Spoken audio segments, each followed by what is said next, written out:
Well, good evening. Good evening. Okay.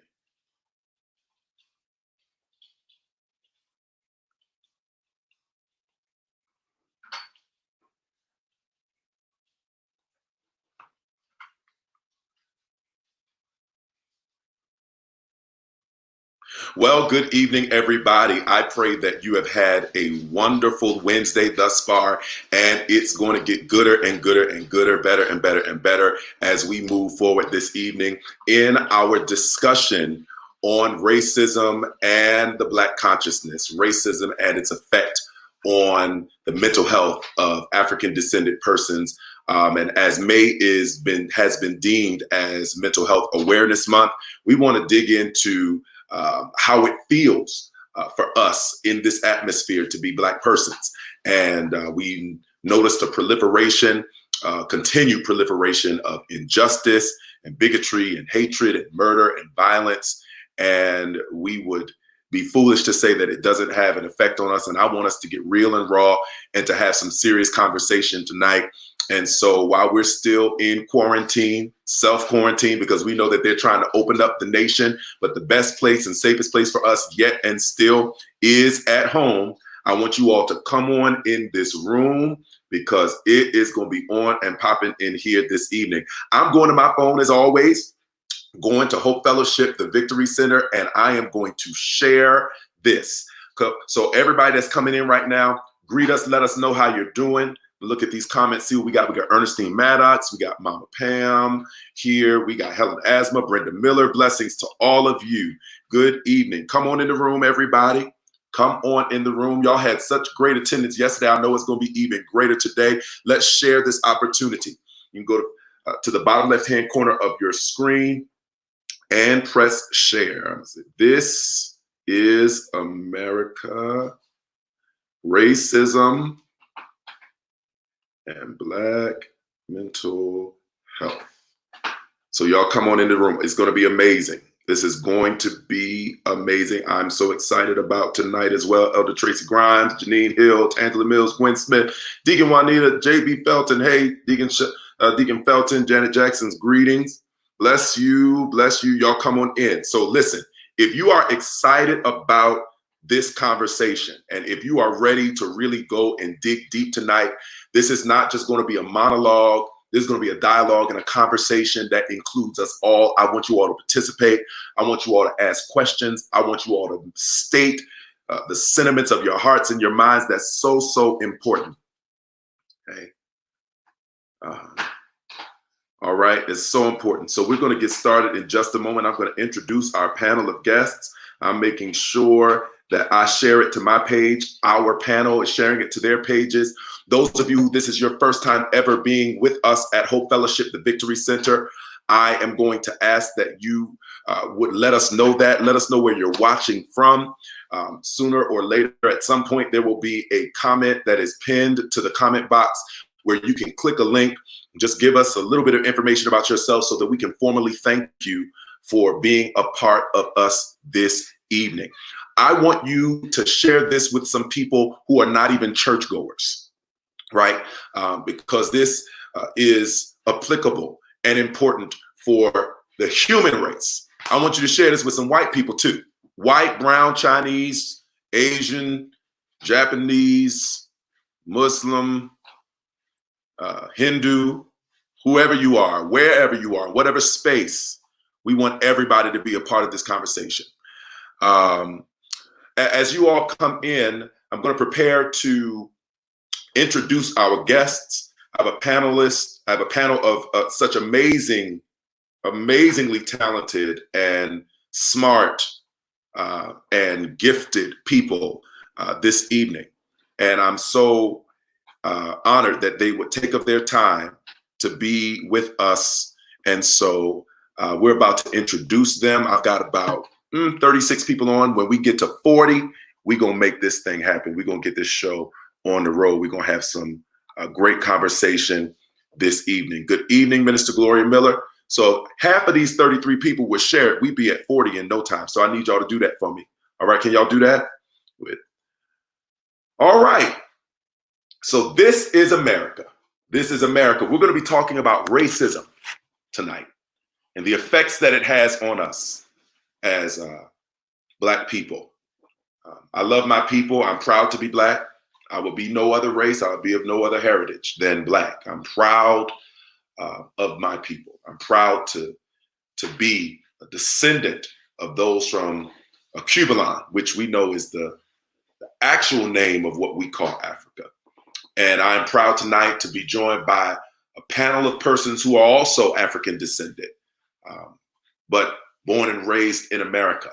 And it's a diverse panel, diverse in age, diverse in experience.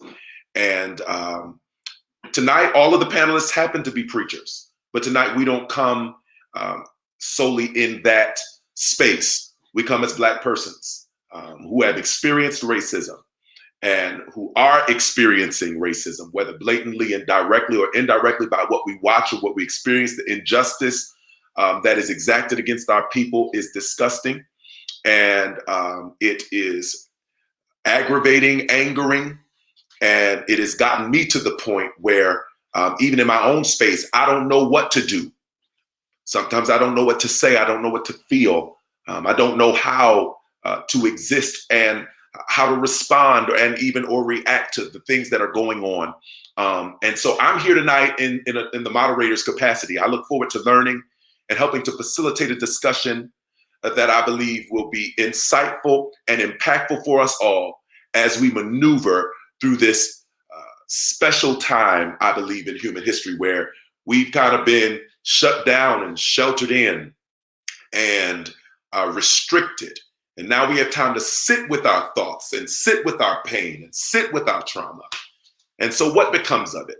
What becomes of it? And so I believe that what should become of it is great dialogue and conversation that leads to some type of action. Do I have the answers? No, but that's why I brought some people who I believe can help give us insight and help to facilitate even deeper levels of thought as we move forward.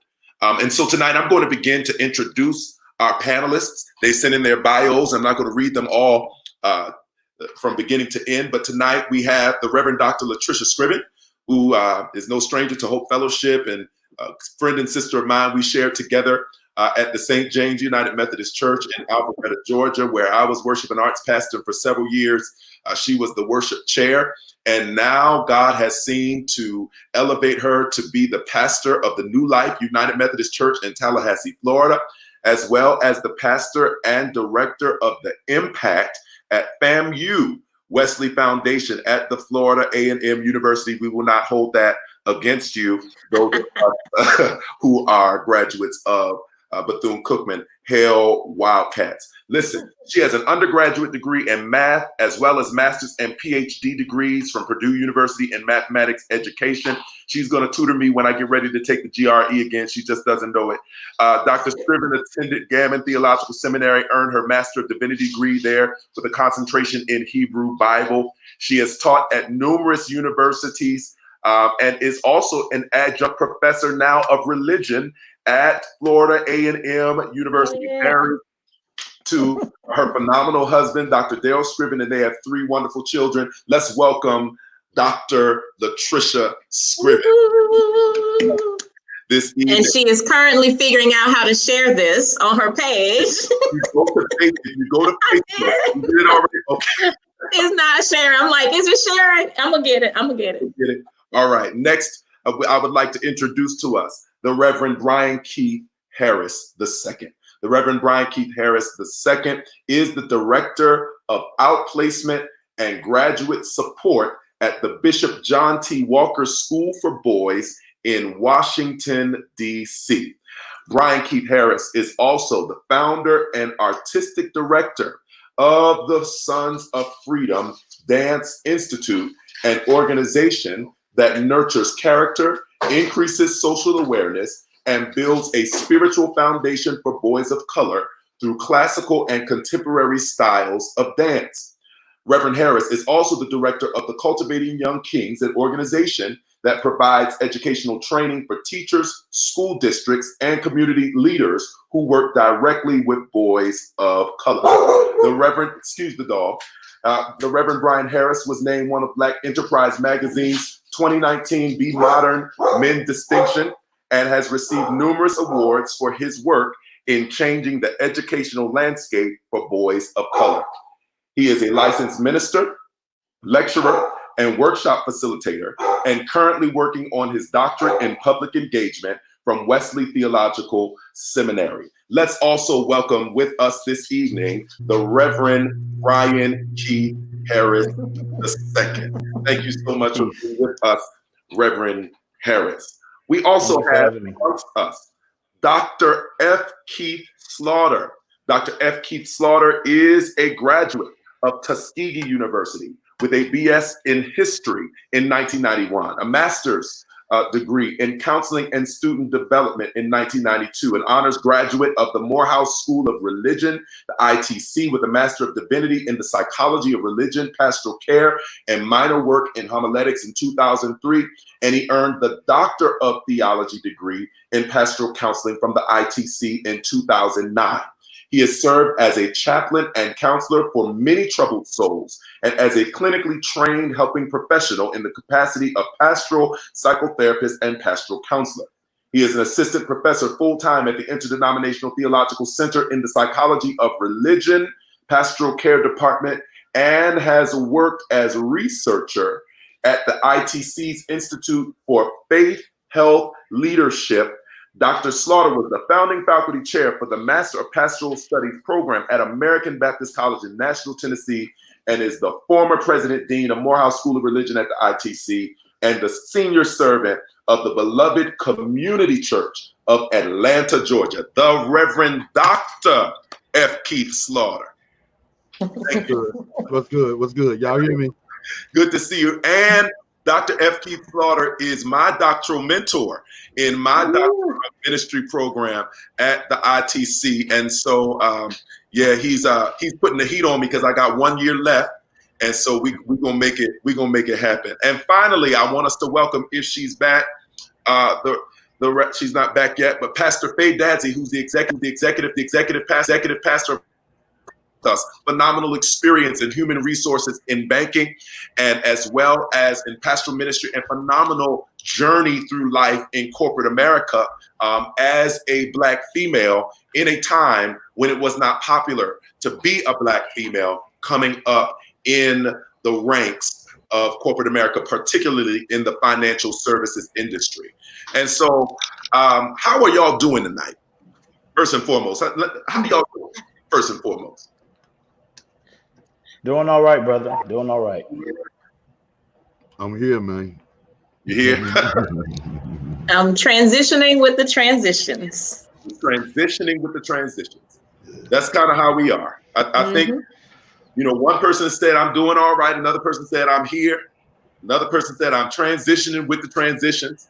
And I think that covers kind of a gamut of things for us tonight. And so I want to just kind of start off by saying, you know, I have been one of the ones who have, over the years, said stuff like, well, what's talking going to do? And, you know, it just seems like we just talk, and nothing ever changes, nothing ever happens. And I finally hit a space, y'all, in my emotions. Hey, Pastor Faye. Pastor Faye joined us. How you doing tonight, Pastor Faye? Can we hear you? But as I was saying, I've reached a space emotionally where over the last couple of weeks and months, particularly with this whole Ahmaud Arbery thing, I got to a place where I was so angry, so upset, so sad, so mad that I was at the point of thinking violent thoughts.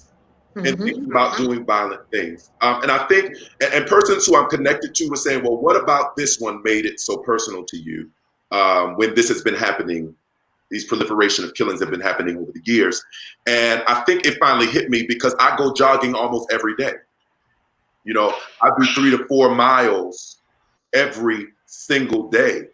And to think that people, white people, to be clear, would, and not the police this time. You know, this is not police brutality, but, you know, people who are in their neighborhood who see somebody that looks like me in their neighborhood to think that they have the authority to police me, chastise me, correct me, shoot me, kill me, because they think I look like a criminal or they think I may have done something wrong. It just got me to a place where I was just extremely angry.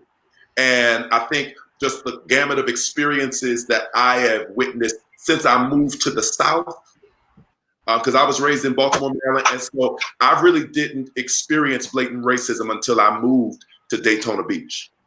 It was when I moved to Daytona Beach, Florida, was the first time I ever got called a nigger to my face by a white person.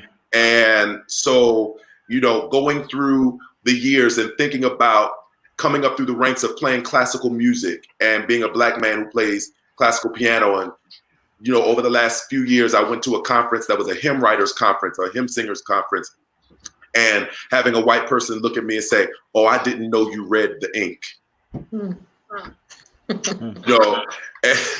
You know, being on a plane last year, coming back from Thailand after playing concerts in Thailand over several days, and being in first class on an, I forget what airline, Qatar Airways, one of the most expensive airlines to fly, and a German person asking me, "Oh, do I play sports?" And then when I told them I was a musician, they asked me, "Well, what kind of music?" I didn't know that Black people played that. And so I just began to replay these situations in my mind, and it's gotten me. It almost got me to the point of hate. You know, and then I look at what's happening to my people, the sons and the daughters and people all over America. And it just got me to the point where I said, if I don't talk about this, if I don't get my feelings out, then I am going to risk doing something that may tarnish my name, tarnish my legacy as an individual, as a preacher, as a Christian, and I'm trying my best to keep from snapping on people and white people specifically. So for me, it became a psychological concern that and again, you can't control when things snap, but I've had that snap moment. And so I'm trying to facilitate a conversation tonight so y'all can help me and help all of us kind of reason through this stuff. So I have some questions. I didn't share my questions with you all in advance because I didn't want to, because I wanted it to be as authentic of a conversation as possible, honest as a conversation as possible. And let me put a disclaimer out there, not that we need to, but I do have white members at my church, right? I'm just going to put that out there. I have white people that have joined my church. And tonight we're going to hear a lot about white people. And if you a white person that got the nerve to have me, a proud Black man, as your pastor, you ought to be congratulated and celebrated. And so obviously the things that we say tonight do not apply to you. Maybe. They may apply to people that you know, and they may apply to people in your family. And if you feel like they need to hear it, I need you to share it with them, because tonight is real and raw. Nothing will be sugar-coated. Nothing will be glossed over, because we've got to deal with this for the sake of our sanity and for the sake of our spirit. So I'm going to begin with this question. I'm going to direct this question just to kind of as an entryway into the conversation after all of what I said. And I'm going to have all of you address it. I'm going to start with Reverend Harris. How would you define racism?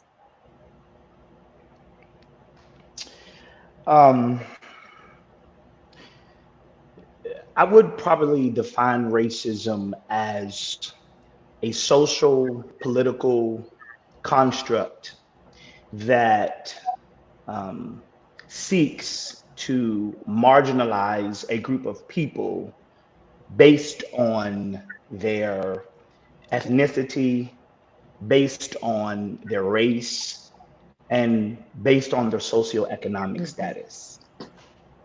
Okay. Dr. Scriven. I like what he said. And so I'll just add, and evil. And evil. And evil. Dr. Slaughter. I would probably define racism basically as the operationalization of white supremacy. Say more, please. Okay, white supremacy is a system that operates, and when I generally speak in terms of white supremacy, I refer to racism, white supremacy, patriarchy. It's like a racism slash white supremacy slash patriarchy as one particular variety of evil or hatred or evil or hatred. It includes the manipulation of the religious, academic, political, economic, and social systems which control people activity in our world, and it impacts every area of people activity in every space and corner of the globe. It is operationalized racism, white supremacy, which is a public health malady that has caused every person on the planet to be ill.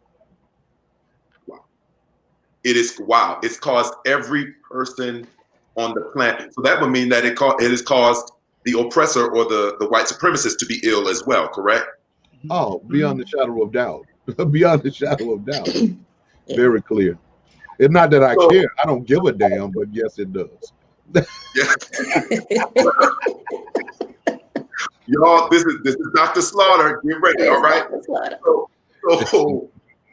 So how do we? So it's an ill. It's a malady. It's an illness. It's a sickness. It's a psychological sickness that is impacting everybody on the planet. It originates with Europeans, and Europeans practice racism, white supremacy, patriarchy in every area of people activity on the planet, period. So, and I see our pictures are kind of frozen. I'm not sure. Is you all's picture frozen? A little bit. Just a little. Okay, my computer has. Yours is okay, yeah. Yeah, my computer has completely frozen. That's so fire. That's what that fire do. there we go. So talk a little bit, y'all, especially while I get my computer together. What is the difference then? So sickness versus wickedness, sickness versus evil, or sickness and wicked, sickness and evil. So Dr. Scriven? Well, part of me thinks that it is the sickness, the illness that causes us to engage in evil and wicked behavior. And not that it is to be excused because of that, because certainly not. It is a recognition, however, that we live in a space of sickness and brokenness, and broken people do sick things.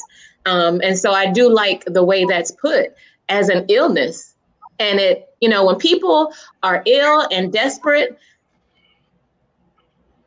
all manner of evil sometimes comes forth. Brian Harris?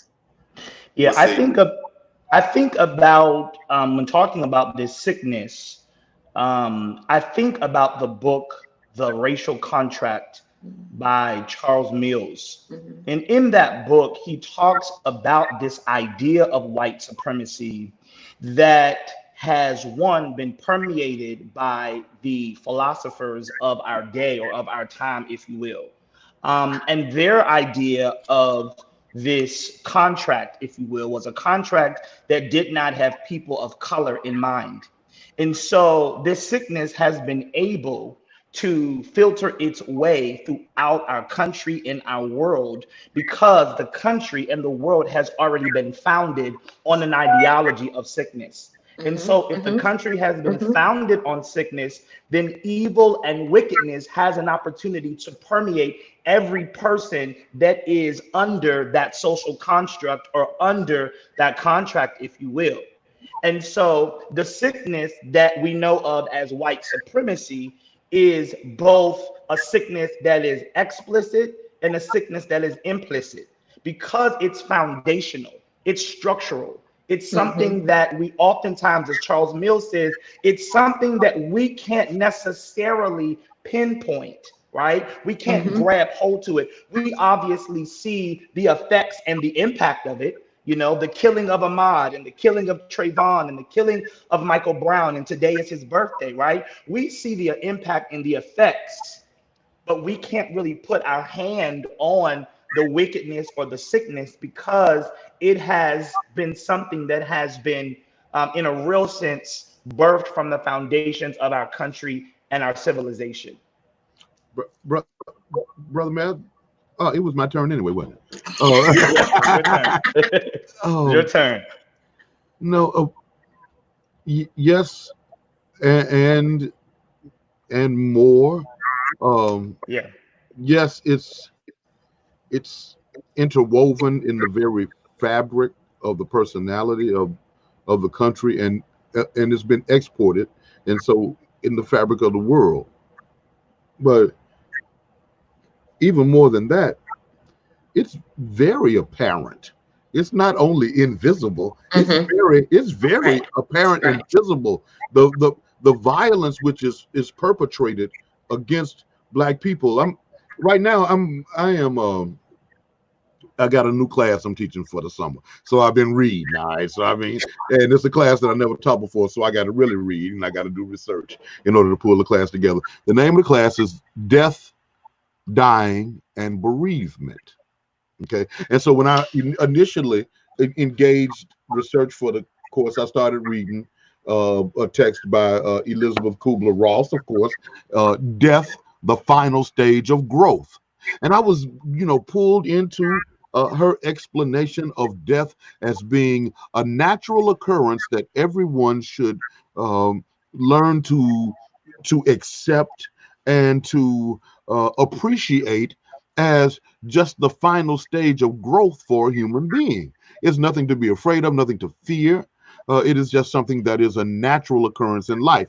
And I was getting pulled into that argument, you know what I'm saying? And then I started thinking about reality, right? I came out of Elizabeth Kubler-Ross's fantasy into F. Keith Slaughter's reality, which is, and I started doing some diagnostics and some analysis, and so what I came out with, what crystallized for me, is white people equal slavery. Slavery equals death. And the mathematical transitionary property. White people equal death. That's what you're saying. Wow. And okay, because I've been thinking about this. I've given it some thought, and I've been reflecting on this for like about a solid month, a solid 30 days before I said something as incendiary, possibly incendiary as that. However, what Elizabeth Kubler-Ross was attempting to get her reader to believe is that death is natural. And in general, one could make that assertion. However, for Black people who have been in contact with white people, death ceases to be natural. Death is a natural occurrence for a majority of the time that Black people die.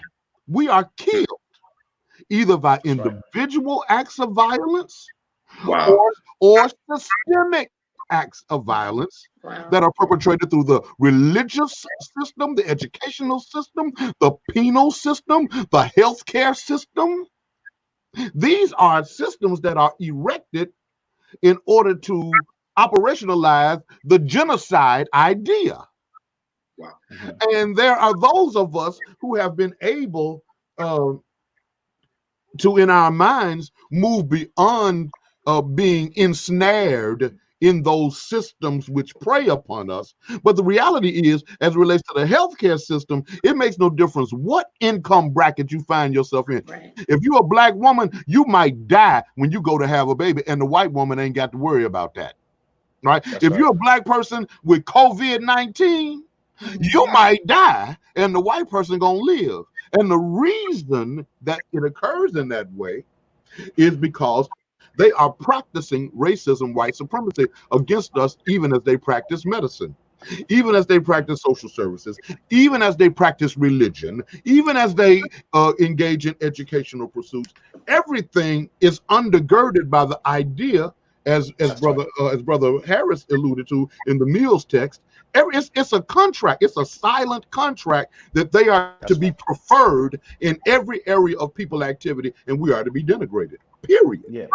Yeah. And I was going to jump in to say, it's funny because white people's understanding of justice is really, this is only about us. This is just us, right? And so in a real sense, that ideology and that mindset is something, like it was just said, is filtered through every system in our country and our world. I work in the education system, have been in it for 15 years. And we see this level of systematic oppression that seeps in the mindsets of our children, right? To the point where our children are struggling with their identity because their identity is being framed by a group of people and by a social construct that does not affirm them.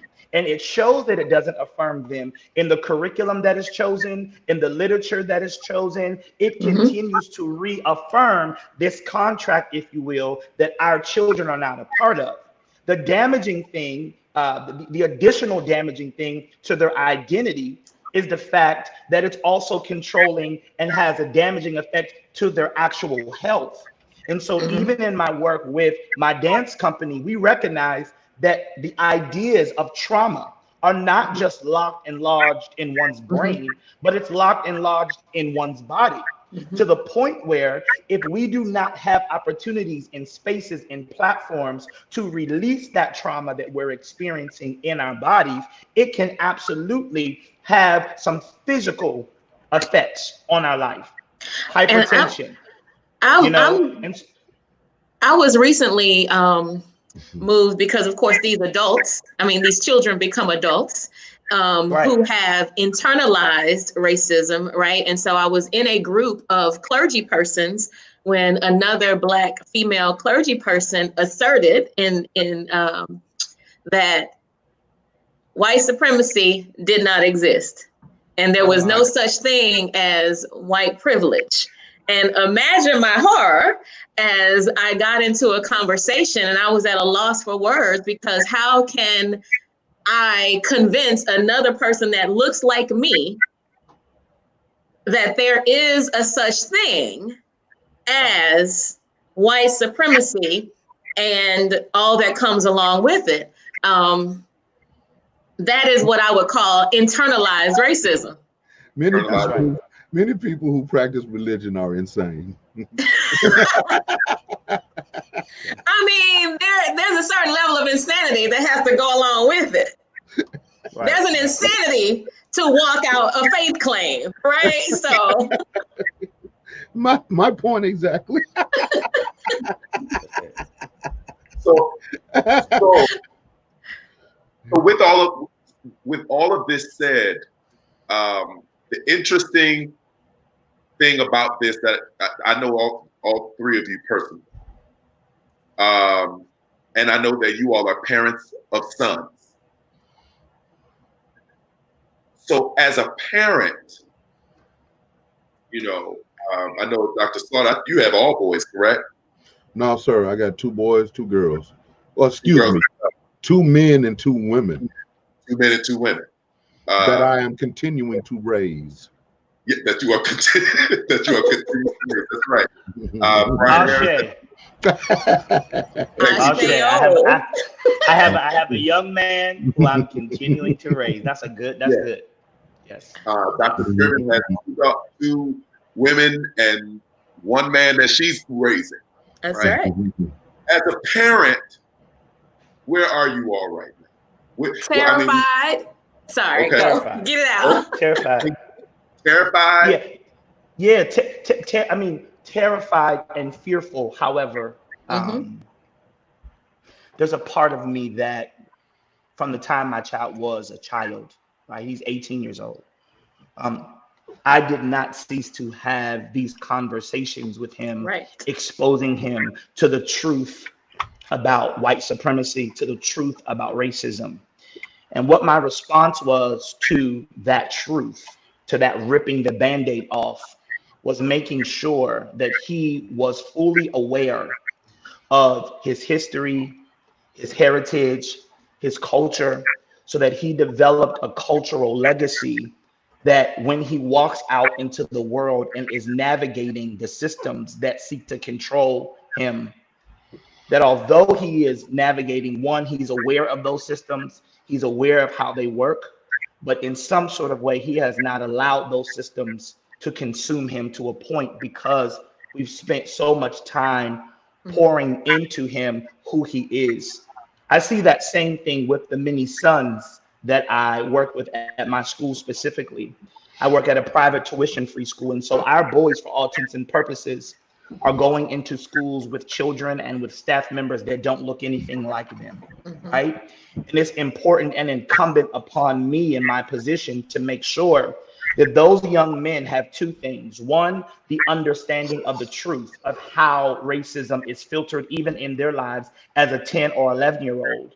And then secondly, it's important for them to know who they are, so that when they're navigating these spaces of people that don't look like them, when they're navigating these systems, they in some sort of way have an arsenal that they can reflect and go to that serves as their foundation as they are navigating through these systems. Because if you don't have anything to help you navigate through the systems, then in a real sense, you'll be consumed by everything.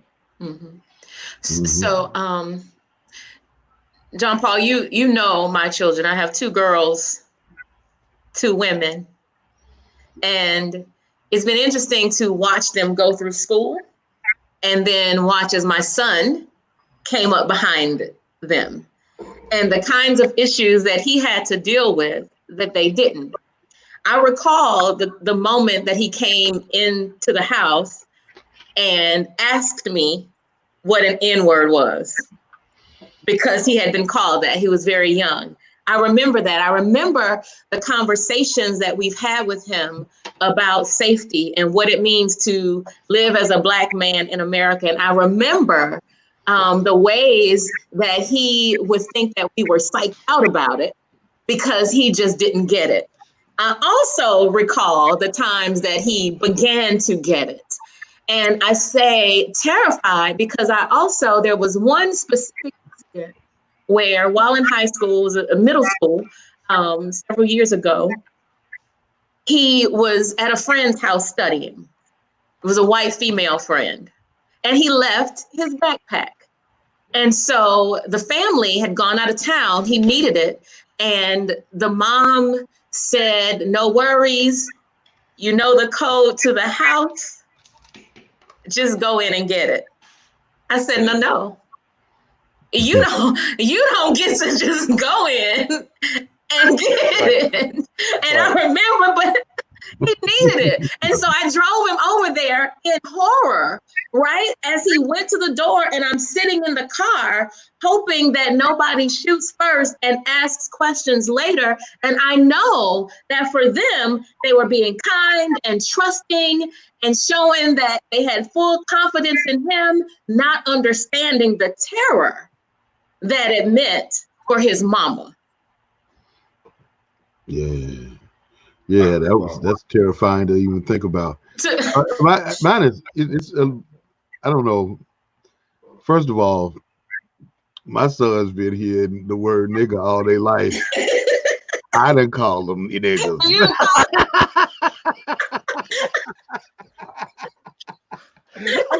I gotta stop it one time or another, but not now. So that was not the issue for them. My children, and I ensured that they were never educated with white people or by white people the entirety the entirety of their educational process, because I was very, very clear of how white supremacy operates and how it would impact my children. And I didn't want them to have to deal with it while they were supposed to be attempting to learn reading, writing, and arithmetic.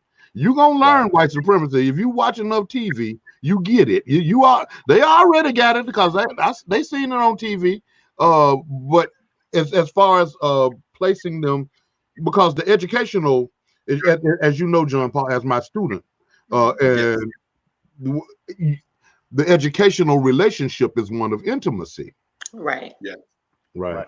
And in that estimates are around 90%, 80 to 90% of all public education teachers are white women.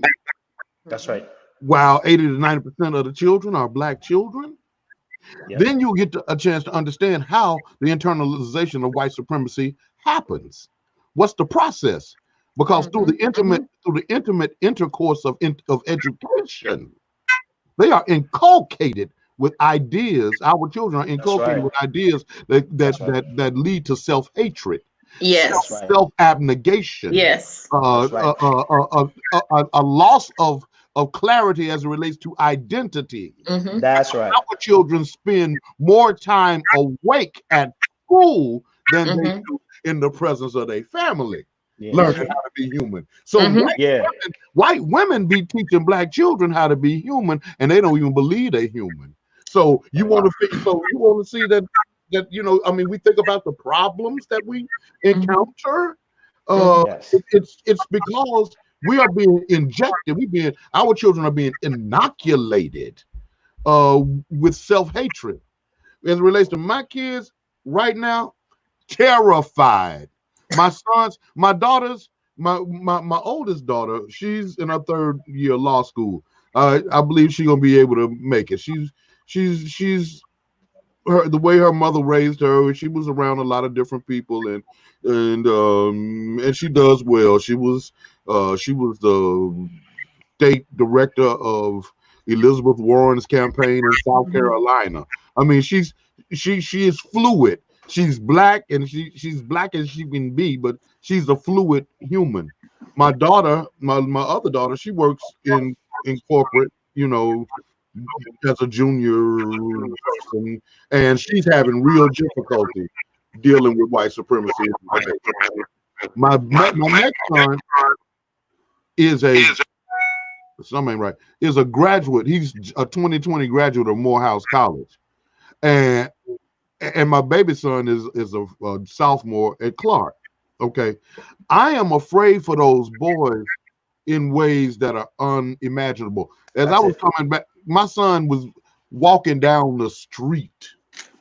I live in the Swats. I live in Southwest Atlanta. There might be one white person every 5 miles. Okay. Right. But I'm scared that while he walks, he might pass by that one's house. Wow. Do you see? I mean, during this COVID-19 quarantine thing, these children, they wasn't feeling it, and they wasn't scared of it. And I be telling my children, my Morehouse graduate, he just graduated, my Clark child. I tell them, boys, baby, they ain't looking for nobody but you. They ain't looking for why you think white folks get away with so much crime? Because they only looking for black people. Do you understand? They only looking for black boys who might have potential. That's the only people they're looking for. Do you see? So if you ain't terrified of black boys, something wrong with you. And I think that's why, in our work and in my work with boys, we have started with boys who are in kindergarten, in preschool, helping them to develop this level of foundation, because going back to what we're talking about, this idea of a fragmented or bifurcated sense of self as a result of you being taught by someone who is directly connected to white supremacy and to this system. And so even, at our school, I work at an all boys school, we make sure that our boys are being educated by people who look like them, by people who have their same experiences, so that in a real sense, it is helping to set that foundation for them. So when they go out into this world and have to combat with the systematic racism and oppression that we see every single day, they're knowledgeable about it, right? That does not in any sort of way, keep them from it, because like it was just said, they are coming for our boys specifically, right, who have potential and who are aware, right? Who are exposed, who do have a level of awareness, right? And so we have to work hard. We can't miss the opportunity to build our boys and our children up with as much love, affirmation, history, culture, helping them to see who they are before 1619, not after 1619. See, because the ideology that we are slaves as opposed to people who are free and were enslaved is an ideology that is running rampant with our children. Our children believe that they too are slaves, right? Because that's all they know that they've come from. And so when we begin to teach our children, our young children, who they are, from where they have come, and really build that sense of self, it helps to frame their identity, so that in some regards, when they are encountered with these racist comments and actions and behaviors, for them it perhaps in some circumstances will become laughable. And when I say laughable, I'm saying they won't allow those racist ideologies to infiltrate their minds and their in their hearts, in the core of who they are. Brian, let me get on laughable. So I was thinking about it, even as Dr. Slaughter was saying some things, and my natural inclination sometimes is laughter. People who know me know that I will laugh all day, every day. And it's not because it's funny all the time. Right.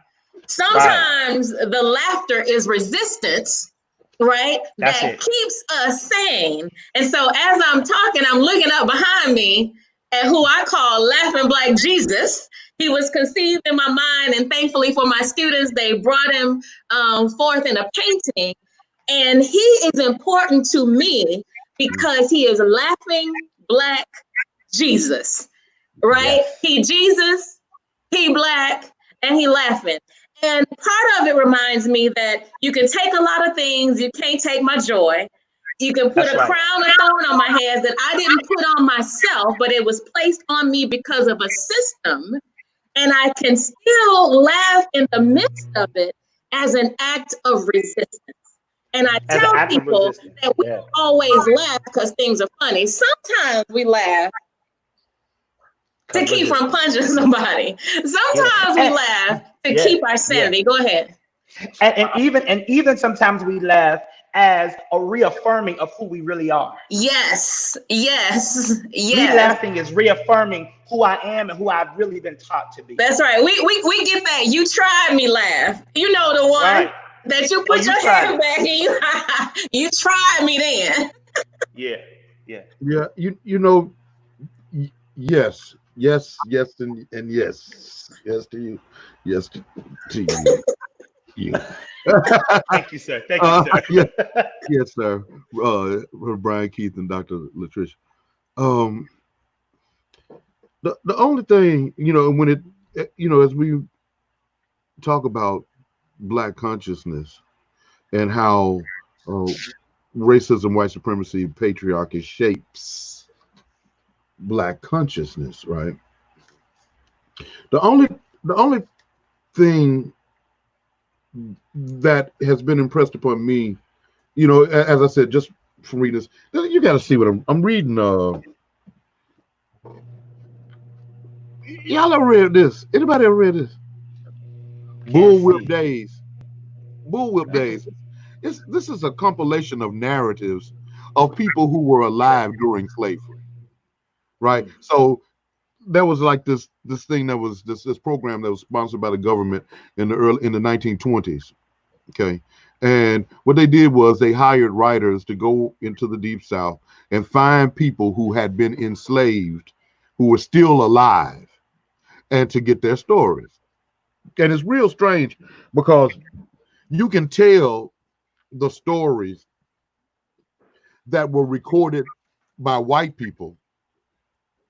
You can also tell the stories that were recorded by black people. One famous, many of the Harlem Renaissance writers found work for the government by traveling and collecting these narratives, right? One of which is Zora Neale Hurston. She made a living, doing this. But and I raised that for you, John Paul, down there in Florida, down there around Daytona area. But and bless the ancestor. What this book reveals is, and my brother Brian Keith Harris alluded to this earlier about, the imprinting upon the DNA, the imprinting of fear and terror on the DNA of Black people in this country. For this book talks about just being absolutely dehumanized in every way imaginable. And the whole idea is that I'm pulling out of it is that the people were dead. They were zombies because their humanity was totally stripped. Totally. Because they had to show absolute obeisance, right, and take a totally obsequious stance, right, in the presence of other human beings who classified themselves as white. The people were dead. Our people have experienced death. That's what I'm understanding about our children, and why we act so kind of cavalier about the COVID-19 thing, because it's like encoded in us, encoded are already fantasies about death, right? And it ain't, and it's not, the music, much of the music that is written is about death.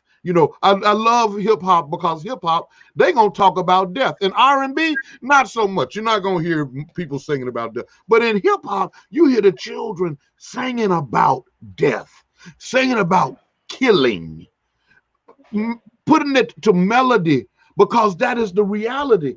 Our experience is of being killed. And the text talks, the biblical text talks about in Jesus' time, that was the experience of the people. What's strange is that we are having this conversation about it because we are not encouraged to have these kinds of conversations where we talk about the brutality, the terror, which is our reality. And generally people who will organize thoughts in a way in order to make this kind of thing possible. Well, we are people who have, in a certain sense, ascended educationally, ascended politically, ascended socially. You know what I'm saying? And so we really ain't inclined to have this damn conversation because it ain't helpful to our bottom line. We've been especially in public. Especially in public. Because there are conversations that we will have at the table with people that look like us. Yes. That we won't have in the same kinds of ways in a public forum. And I ain't gonna lie, full disclosure, I had to ask JP. I was like, oh no. Slaughter gonna be there. Oh no. That's exactly what I said.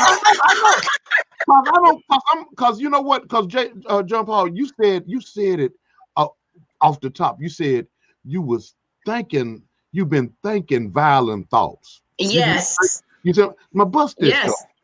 It's time out for Black people to be ashamed for thinking violent thoughts about people who have only and always perpetrated violence against us. Yeah. That's bullshit, right? Listen. Doc, I went recently with a cohort group that I'm in. And we were in Atlanta and we went to the Civil Rights Museum. They were all clergy and not many people of color. So I was asked at the end, how did you like it?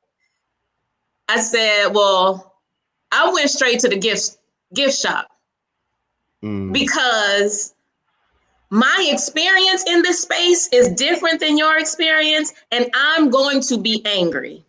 And when I get angry, I need a safe space to let that anger out, because even though you might mean well, you cannot always handle the truth. Yeah.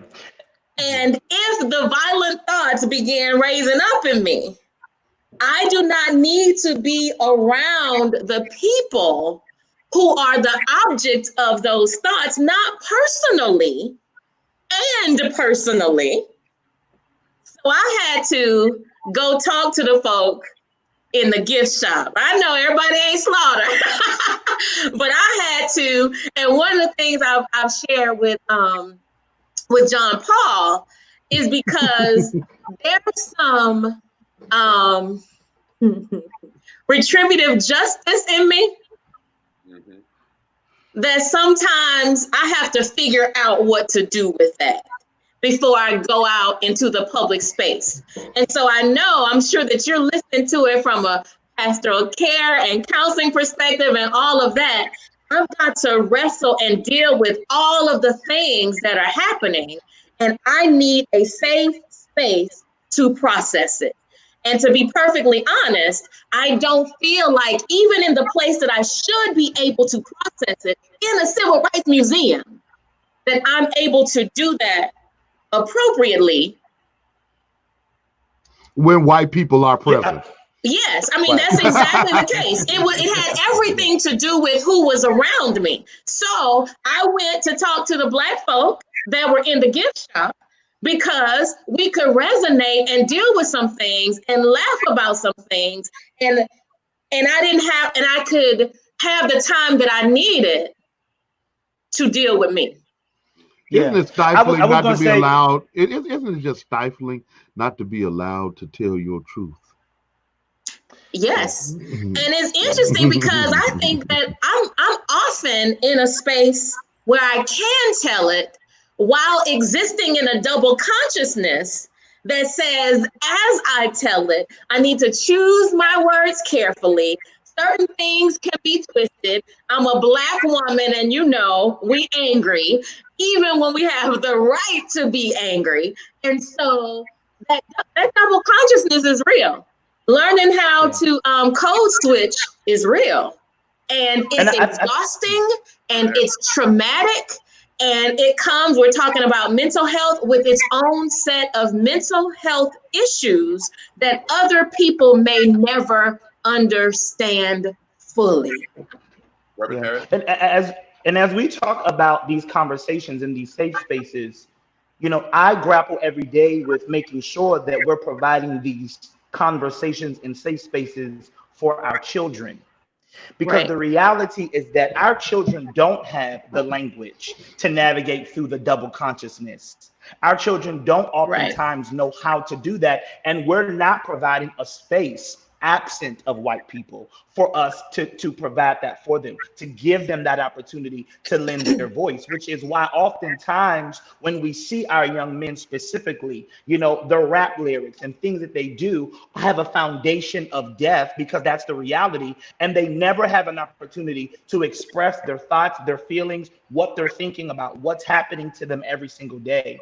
So it's so important that we provide these spaces, not just for adults who have dealt and are currently and consistently dealing with these ideologies of racism, but it's important that we have these conversations and we share these spaces for our children to do the same, right? And when we have those conversations and that platform for our children to do the same, then we get a chance to change the narrative for them. Right. We get a chance to control how their identity is being shaped and formed. So when they go to school and their teacher is white and their teacher says something, because we've provided a safe space for them to share their platform, they can look at their teacher and say, I know who I am, right? I can see how what you're saying. I had a situation with a group of kids. I had these, ongoing conversations with them about racism, about white supremacy, about the injustices that occurred in our world, about the things that were happening to boys of color. And one of the things that they talked about in school is not being able to see books that look like them, that shared their experiences. Those same 5 boys, middle school boys, got together and went to their principal and said, we need to change the books that we're reading, right? But had we not provided that platform and that space for them to share, they wouldn't have not been empowered for them to create change in their city. So we have to make sure that we provide those spaces, one, so that they can be aware, but two, so that they can be empowered to create change and change their own narrative. That's so good. And as I look at the whole issue of conversation, it's very interesting that, and I'm going to say this, I'm going to ask everybody who's watching, especially via Facebook, to do something for me just to make a statement. That I attempted to boost the post for this particular conversation. And Facebook rejected it. Locked it. Blocked it, baby. Facebook rejected it, basically saying, y'all can have this conversation, but you can't even pay us to advertise. That conversation puts a dent in the plan. That conversation puts a dent in the plan. I need everybody who's watching right now to do just as a statement to Facebook for no other reason. I need everybody who has not shared this to share it, because I may not have been able to pay them to boost it to thousands of people. But everybody who's watching right now, you can share this and expose it to anybody, white, black, etc., who is connected to you. So can we just do that just on general? Pastor JP, you must have had too much Malcolm and not enough Martin. I think that the flyer saying "This is Amerikka," AMERIKKA. And you left out a whole K. I left, but, and so yeah. But I need everybody to do that just on general principle. Even those of you who are on YouTube watching, go back over to your Facebook page and share it, because the important thing, as I'm hearing you talking, you all talking, is conversation. One of the things that I told our parents from a pastoral perspective is that now that your children are at home, you can take authority over their educational process. That's right. And so they may not get taught Jesus at school, but for them to be in your house, if you are Christ follower of the way, then how dare they be in a distance education setting in your home and you not create the space for religious and faith development, and you not create the space for them to understand themselves as a Black person. And so with that said, I want to shift the conversation just a little bit to talk about this intersection being Black and Christian, because we're going to start taking questions in about 7 minutes. But I want to get to the intersection of being Black and Christian, because I found myself conflicted there over the last month. And I felt bad about being conflicted because I'm a pastor of a Christian church. I felt bad about some of the thoughts I was having and words that were coming out of my mouth because I'm supposed to be a Black Christian pastor. And I understand that much of what we call Christianity is Western acculturation. Is white supremacy. That's it. Much of what we call Christianity is white supremacy. It's white supremacy. Right. And so my question, we're perpetuating white supremacy in our churches. Yes, we are perpetuating white supremacy in our churches, from our pulpits, from the way our churches are decorated, from the pictures that we put on the front of our bulletin. Not mine.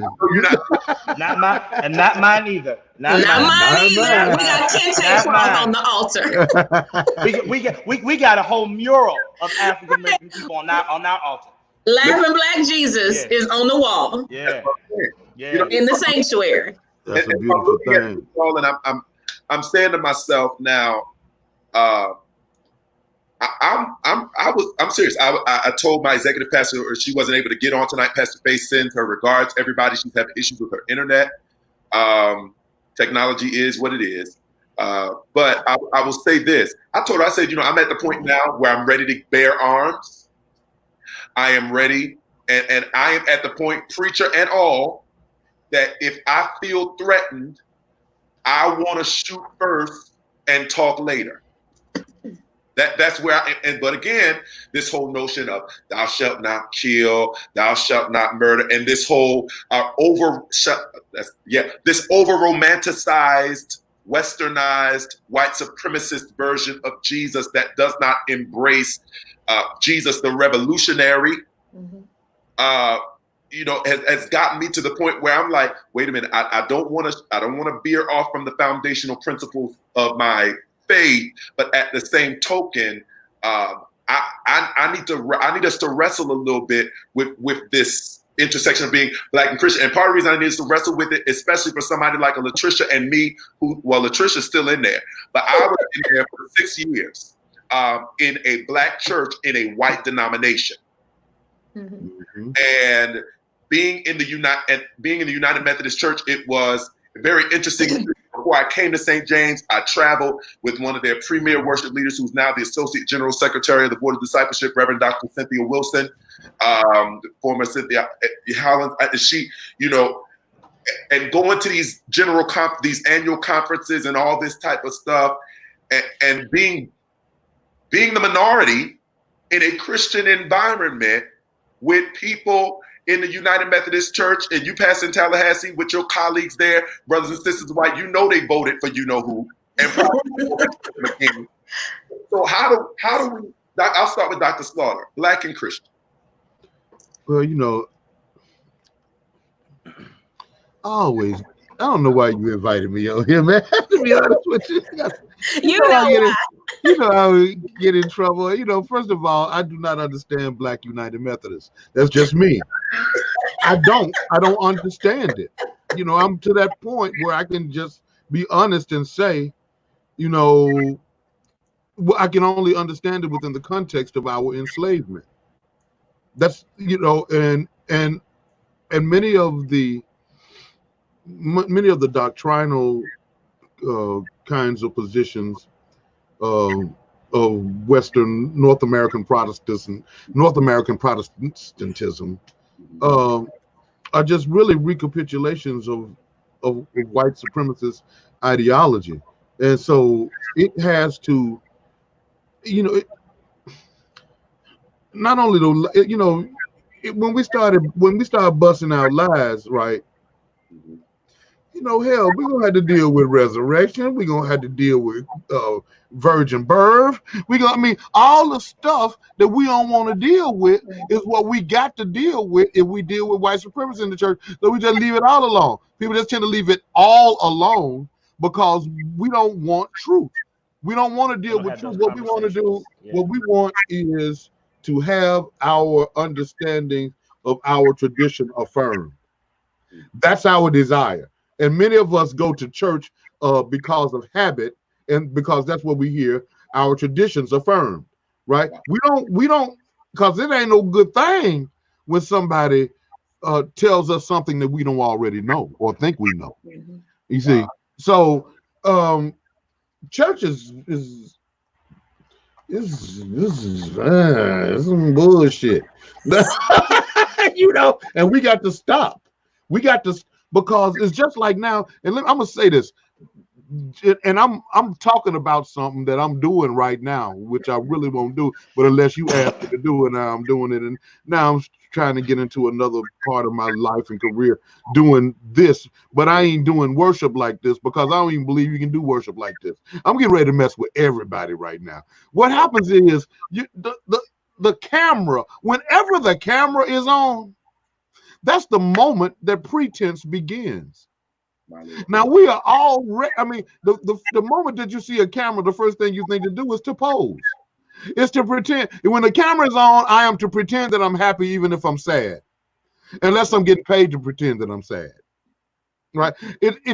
There's a mindset that's associated with exposure in this particular realm, this kind of exposure. Right, and it requires, I ain't gonna lie, I almost put on a damn shirt and a jacket, so I could pretend that I was smart because I knew the people that I would be talking to would be smart. So I wanted to pretend. I almost pretended. I almost put on my make believe that I'm smart uniform. That's it.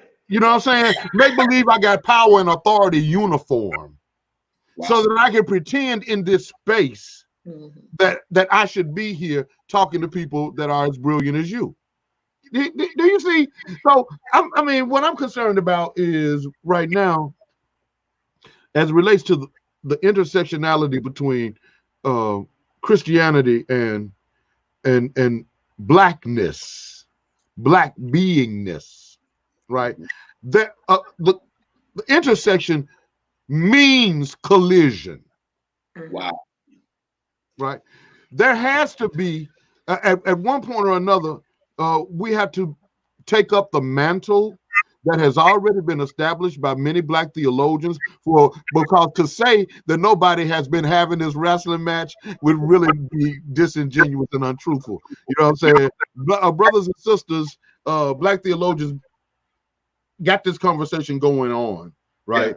Yeah. And this conversation has been raging since the 60s. It's not stopped, right? And people who have the guts and the temerity to think critically and to say what it is that they think from an ethno-theological perspective and an ethnographic perspective, to be able to put words to what I really think and say it, and then think about what it is that I'm thinking and say that.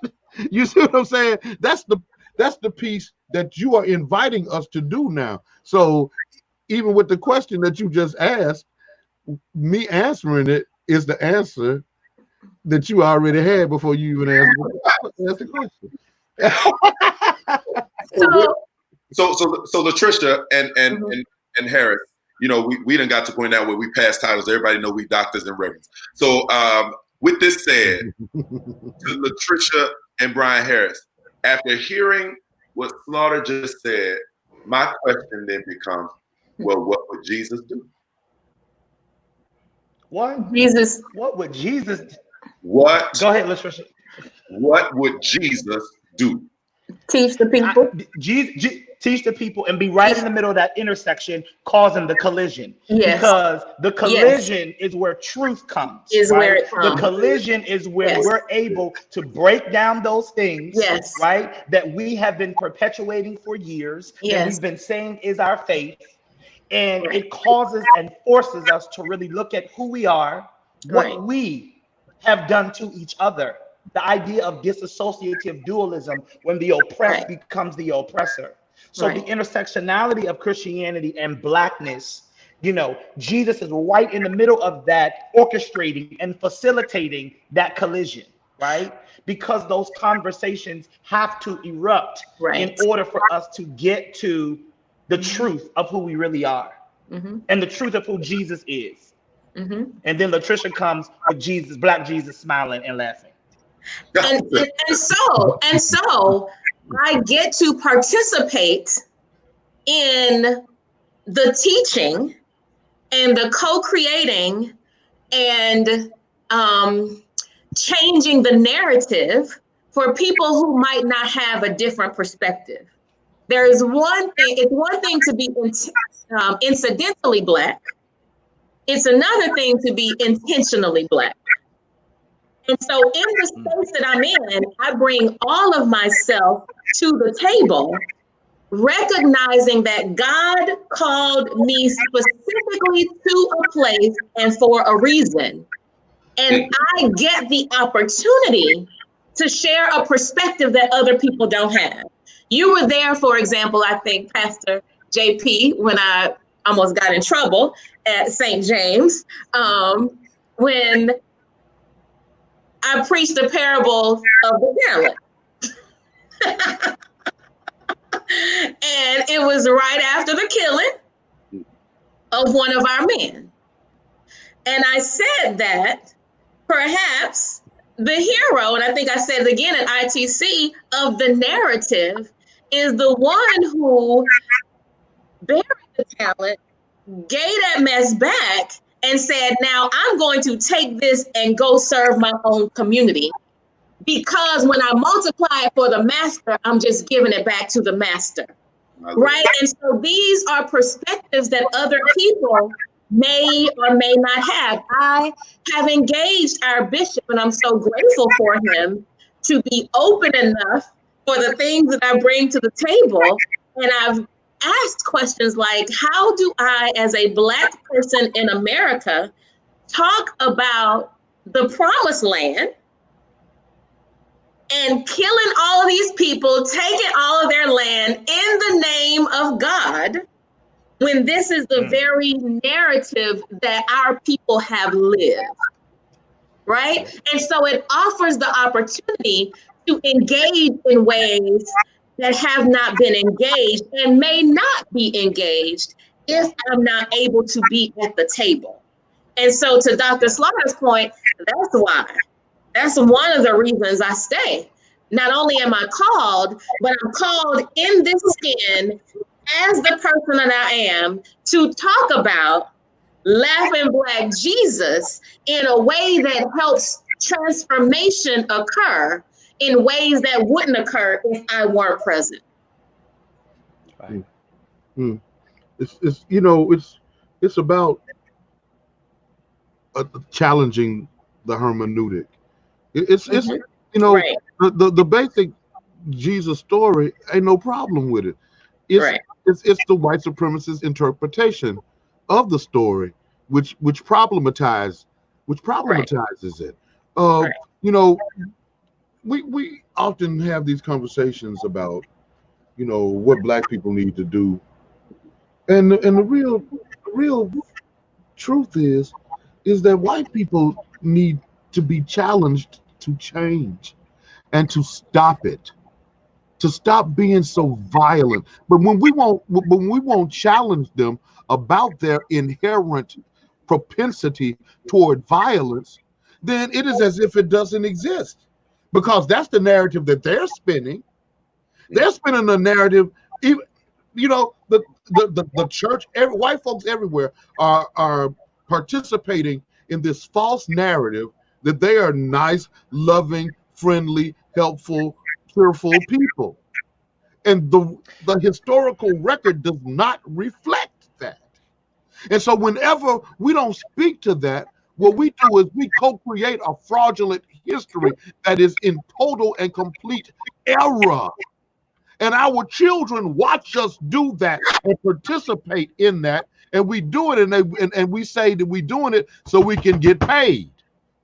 And so I just say, go ahead, bro. I'm sorry, real quick, Dr. Slaughter. I was gonna say real quick, and that's what we call Black on Black crime. That's what we call Black on Black crime. Right. When we, in some sort of way, co-conspire with that white supremacist thought of who Jesus is, what our theology is, that we are inflicting more violence on our people. You're correct. We're putting a lot in our churches. That's right. Right. And so to not critically hold Black people, Black clergy to task for this bullshit is what allows it to continue. Yes. And the death that we experience at the hands of people who love us in the sacred place called the sanctuary.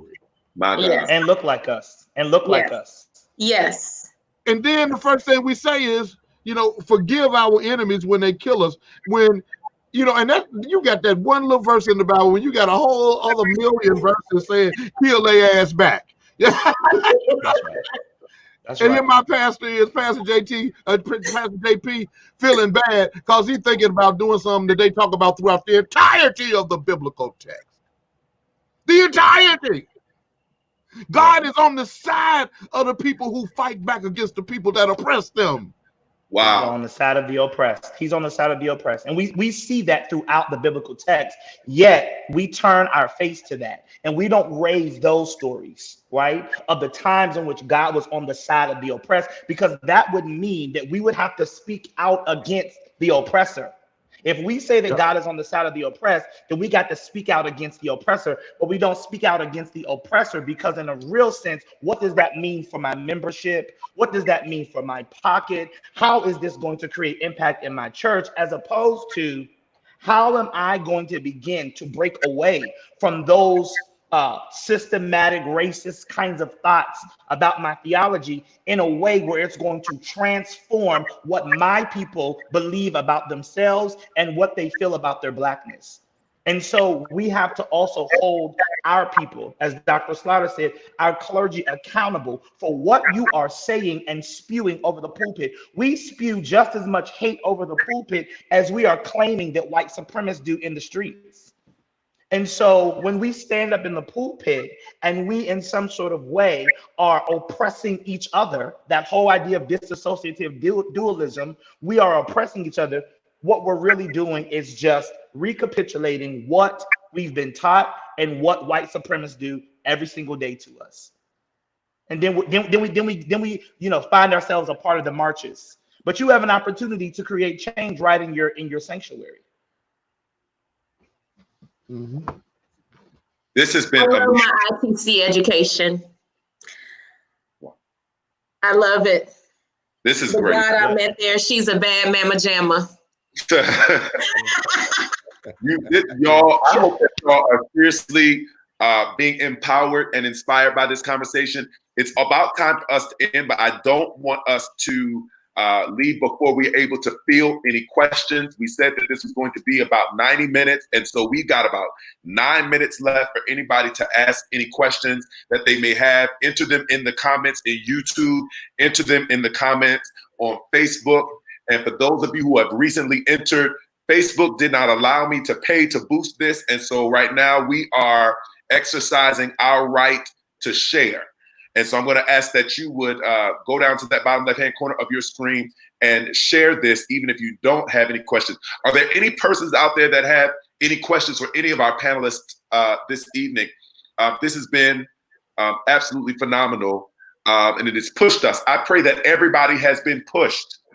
I pray that everybody has been pushed to reject white supremacy in every form in which it presents itself, and to make sure that we are not perpetuating, and that requires a level of conscientiousness, a level of intentionality, and it requires a level of bravery and courage internally to stand up against that which may have been or that which is false indoctrination. And I think that tonight some of us have been made uncomfortable, which is the intent of this conversation, from the people that are having it to the people that are engaging it, has made us uncomfortable. But as we said, it's in the collision where truth comes. That was really good. That was good. Deacon Felton asked this evening, so how do we change this?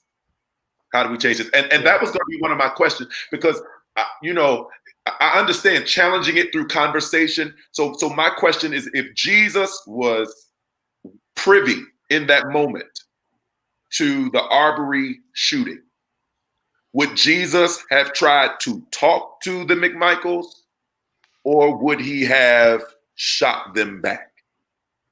So does conversation change? Does a corporate uprising of Black people who say, listen, we tired of talking, now we're going to respond to y'all the same way y'all respond to us? What changed? JP, Jesus just told me what Jesus would have said. What? Jesus just said, he would have said, kill me too. And that sound like Jesus. That sound like Jesus. My God. Yeah. But we some punk ass N-words. The last thing we want is to die. Wow. That's it. We want to hold on forever. We want to hold on forever. We go if our hair turn white, we gonna dye that shit black. If whatever start breaking down, we gonna Botox it. We want anything but to die. Wow. And what Jesus would have said is, kill me too. Kill me too. Yeah. Wow. Yeah, and I think the way that we to the question about how can we change this, we change this by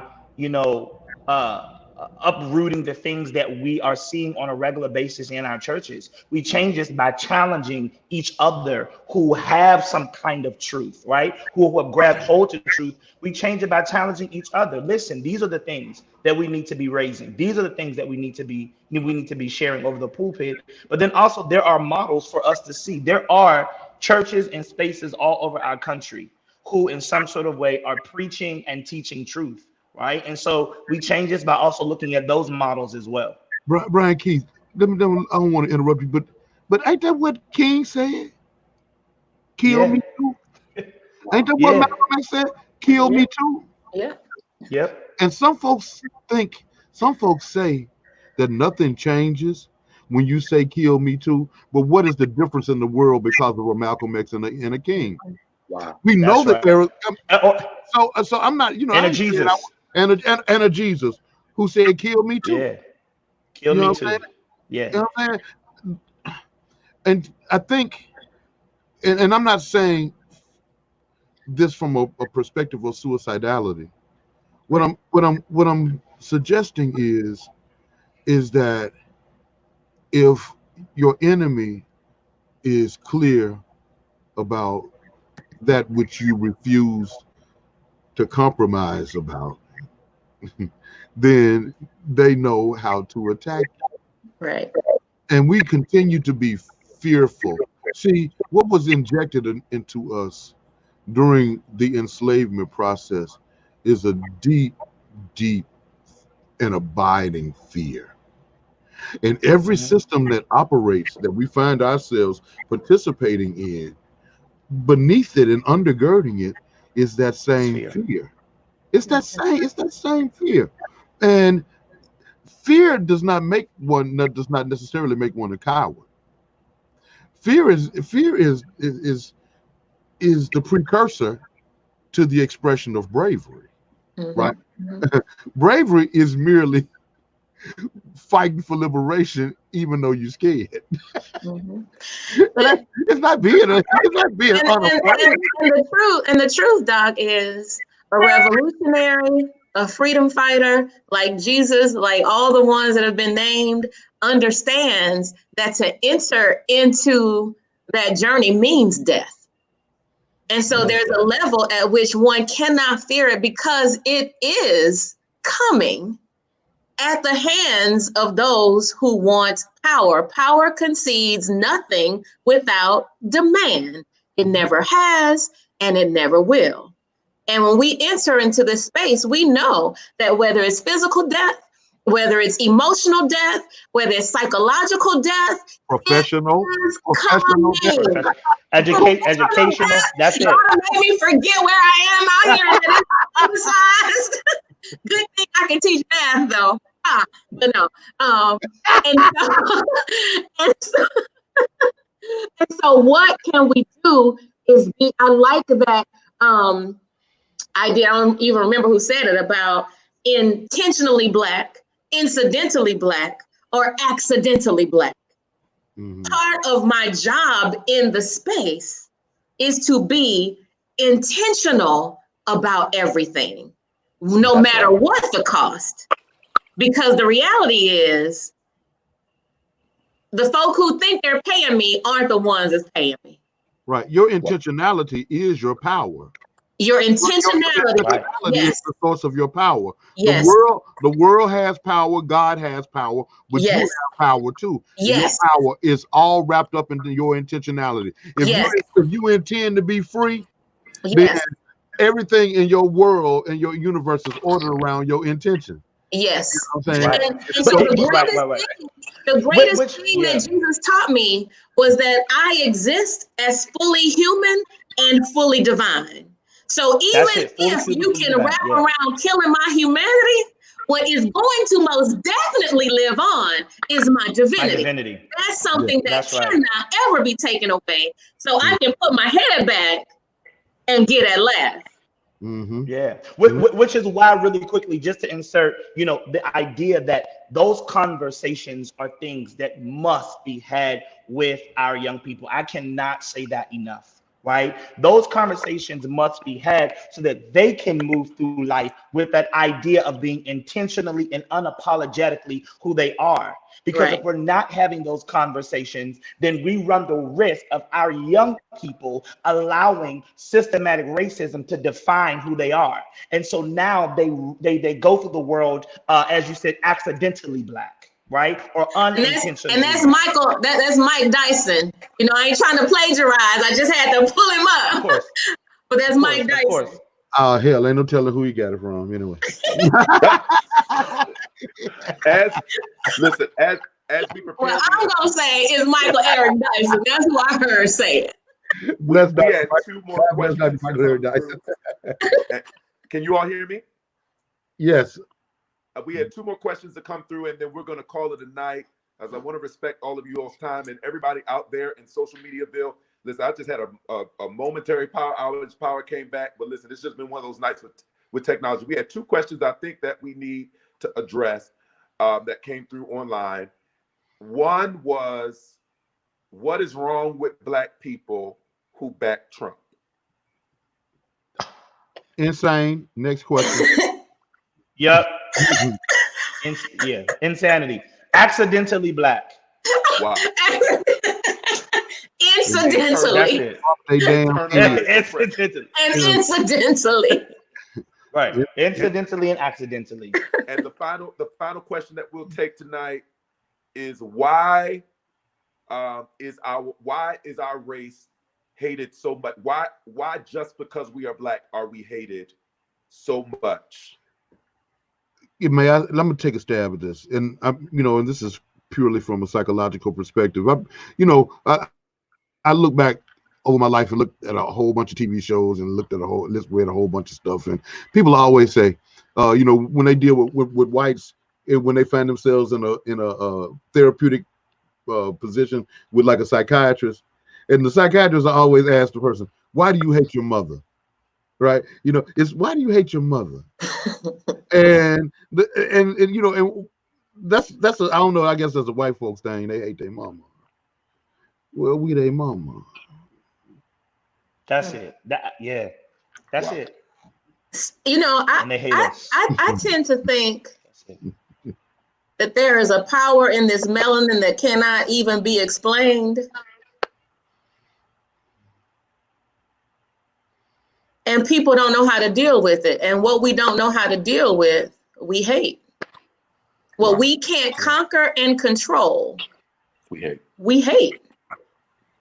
Yeah. Or what we love so much. My God. Rejected us. But we can't have. There's a fine line, Doc, between love and hate. It's called reaction formation. Ain't that a song? And I talk about it's a little book out, called The Therapeutic Dimensions of Black Preaching. Holler at me, cop that. And and I talk about reaction formation and stuff. It's actually I talk about Francis Cress Welsing talking about it. You know what I mean? But it is a real psychological issue that exists among humans, and we see it on the playground every day. The little girl that you really like, that's who you go up and hit. And so really they love us real hard and don't know how to express love because of the twisted sickness. To death. They love us to death. Love you to death. Yeah. Wow. I need somebody to love me to life. So we had, I told a white lie. We had one more question I think that would be great for all of us to answer as we prepare to dismiss, which was after this. Did you hear Reverend say white lie? Black, because I don't want to say black lie. But anyway, I can't go down that road. After this conversation, now what Mama Pam asked that, and so what I'm going to expand the question to do this for all of us. One practical thing that we all, regardless of who is watching or who will watch this repost, one practical thing that after engaging this conversation that each of you believe that if we did it, that it would make some difference, some tangible impact. Because I saw somebody write something about, I think it was Minister Gloria Miller wrote about, marching, that there was marching, then there was financial boycotting and all of that. And the truth be told, I said this to somebody else the other day. I said, we marched and waited until it happened again, and then it happens again. We financially boycott, and then, some other company misrepresents us. And it leaves us in this space of feeling helpless. And very interesting thing about it is that as persons of color, as Black people, in many cases, we've always been full of hope while also being simultaneously helpless. So what can we do? Is there anything we can do? Tangible takeaway for us as we end this conversation tonight. Well, when you talk about consciousness, you're talking about that of which we are aware, and that of which we are unaware that we are unaware of. Okay. A thing just popped up on my machine that says that white folks have found a video that and they just released a video that says that Ahmaud Arbery was arrested for shoplifting in 2017. Okay, so I lift that so you can get a real fresh, right now understanding of the nature of your enemy. The one thing that can help us more than anything is to identify your enemy as your enemy, and stop thinking that your enemy is your friend. Your enemy ain't your friend. Your enemy is your enemy. And it ain't dirty to say it. It's all through the Bible. They done told y'all about people have enemies. And the thing that makes enemies powerful if they can convince you that they're your friend. Just pay attention to what's going on around you. Things will get better. I'm through. Yeah. Mine is similar. I would say we need to begin to engage ourselves with reading and literature that affirms our Blackness while also helping us to uncover the ways in which we have perpetuated white supremacy and systematic oppression. I would say be intentional. I don't think we often live in intentional ways. We live incidentally. We live accidentally. We live recklessly. We often are not intentional.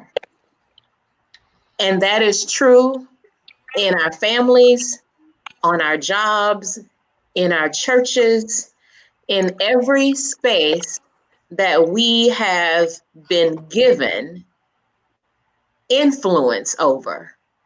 And when we are intentional, everything shifts.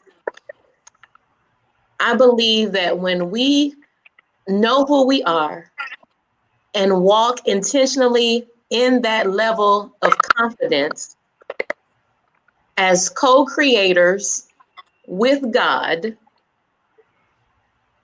everything expands and opens up so that we can get done what needs to be done.